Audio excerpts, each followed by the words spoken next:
बच्चों, पिछले वीडियो में हमने 1 से 5 तक के श्लोकों का अध्ययन किया। आज हम श्रीमद् भगवत गीता के द्वितीय अध्याय के छठे और इससे आगे के श्लोकों का अध्ययन करेंगे। छठे श्लोक में जो श्री कृष्ण से अर्जुन कहते हैं कि न च एतद् विद्म कतरन्नो गरियो यद्वा जयेम यदि वा नो जयेयु यानेव हत्वा न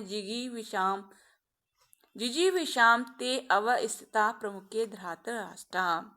तो एतत् न च एतत्, हम यह भी नहीं जानते, न च विद्व, हम यह भी नहीं जानते कि कतरन यानी दोनों में से, हमारे पांडवों में से और हमारे कौरवों में से और पांडवों में से गरी अत्यंत श्रेष्ठ है।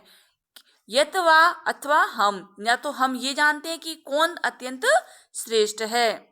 हम लोगों के लिए ये युद्ध करना श्रेष्ठ है या युद्ध नहीं करना श्रेष्ठ है। न चैतद्विद, ये इसमें से हम कुछ भी नहीं जानते कि हम के लिए दोनों में से कौन सा मार्ग श्रेष्ठ रहेगा। और न ही हम ये जानते हैं कि जयेम, हम जीतेंगे, यदि वाह न हमें, या फिर वो हमें जीतेंगे। जयेयु, तो न तो वो हम ये जानते हैं कि हम जीतेंगे, न ये जानते हैं कि वो जीतेंगे। और यान हत्वा न जिगीविषाम, और जिनको मार करके हम जीना ही नहीं चाहते, बे धृतराष्ट्र के संबंधी प्रमुखे अवस्थिता हमारे सामने खड़े हुए हैं। तो हन्य चैतद विद्य कतरन्नो गरियसो, हमारे लिए क्या करना अधिक श्रेष्ठ है या हम नहीं जानते। और न हम ये जानते हैं कि हम जीतेंगे, यदवा जयेम यदि वा जयेयु, कि हम जीतेंगे या वो जीतेंगे। यानेव हत्वा न जिजीविषाम है, और जिनको मारकर हम जीना नहीं चाहते, वे ही ते अब स्थिता प्रमुखे धृतराष्ट्र, वे ही धृतराष्ट्र के पुत्र हैं, वो हमारे सामने खड़े हैं। अगला श्लोक देखिए।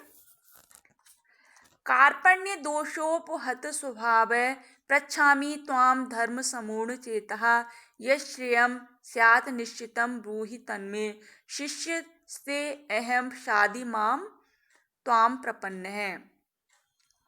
तो जीवन का कोई सहारा न देखकर मोह, अंधकार, विषाद, भ्रम तथा संशय से घिरा हुआ अर्जुन अपने सुहृद सहायक तथा अभिन्न सखा श्री कृष्ण के सामने आत्मनिवेदन करता है। वे क्या आत्मनिवेदन करता है कि हे श्री कृष्ण, कार्पण्य दोषोपहत स्वभावा, कायरता के दोषों से दबे हुए स्वभाव वाला, पृच्छामि त्वाम धर्म सम्मूढ़ चेता, तुमसे मैं जो धर्म के विषय में मोहित हुए चित्त वाला, मैं आपसे पूछता हूँ कि यश्रेयम श्यान निश्चित्रम बोहि तन्मे, कि आपकी शरण में आए हुए मुझे आप भिक्षा दीजिए। मैं आपसे पूछता हूँ कि जो कुछ निश्चय हुआ कल्याण करने वाला हो, वह आप मुझसे कहिए। शिष्यम ते अहम शादी माम त्वाम प्रपन्ने, मैं आपके जो शरण में आया हूं, मुझे आप शिक्षा दीजिए कि कार्पण्य दोषोपहत स्वभावा,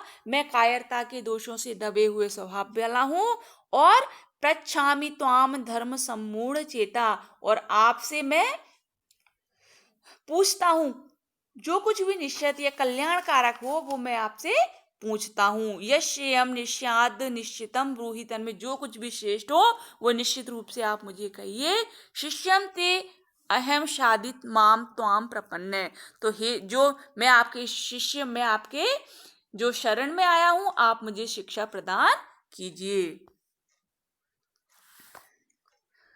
नहीं प्रपश्यामि ममाप अनुध्यात यश शोकम उच्छोषणम इंद्रियाणाम अवाप्य भूमा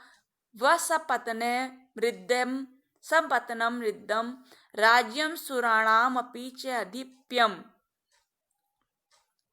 तो नहीं प्रपश्यामि, यहाँ पर निष्कपट भाव से अर्जुन ने यहाँ पर निष्कपट भाव से अर्जुन ने श्री कृष्ण को गुरु के रूप में वर्ण किया, और वहां पर वो जीवन का मार्ग जानने की सात्विक जिज्ञासा प्रकट कर रहे हैं। श्री कृष्ण ने अर्जुन को शिष्य स्वीकार किया और गुरु की कृपा का वरद हस्त ज्ञान का दिग्दर्शन करा के अभयदान देता है। अर्जुन मानव मात्र का प्रतिनिधि है, उसमें मनुष्य के स्वभाव की निर्बलता और चंचलता है। प्राय मनुष्य का मन डावाडोल रहता है और वह अपने ही मन की बात कह रखना चाहता है। तो स्वभाव की इस दीनता के कारण अर्जुन ने क्या कहा कि न ही प्रपश्यामि ममाप अनुद्याते, क्योंकि हे श्री कृष्ण कारण ही, क्योंकि संसार में धन्य धान्य से भरे हुए निष्कपट राज्य को और देवताओं के स्वामित्व को प्राप्त करके भी मैं उपाय को नहीं देखता जो मेरी इंद्रियों को सुखाने वाले शोक को दूर कर सके। तो भूमौ पृथ्वी पर रिद्धम अर्थात धन धान्य से युक्त, तो पृथ्वी पर धन धान्य से युक्त असपतनम और शत्रु से रहित राज्य को तथा सुराणाम तथा स्वर्ग में देवताओं का जो अधिपत्य है अवाप्य मिल जाए तो भी इंद्रियों को उच्छोषणम सुखाने वाला मेरा जो शोक है, शोकम यानी शोक है, अपनुद्या दूर हो जाए, न प्रपश्यामि ऐसा मैं नहीं देखता हूं कि जो भूमि पर ये जो भूमि है वहां पर मुझे धन धान्य से समृद्ध राज्य मिल जाए या शत्रुओं से रहित राज्य मिल जाए या देवताओं का आधिपत्य मिल जाए, ऐसी इंद्रियों को सुखाने वाला जो मेरा शोक है वह दूर हो जाए, ऐसा मैं कभी भी नहीं देखता हूँ।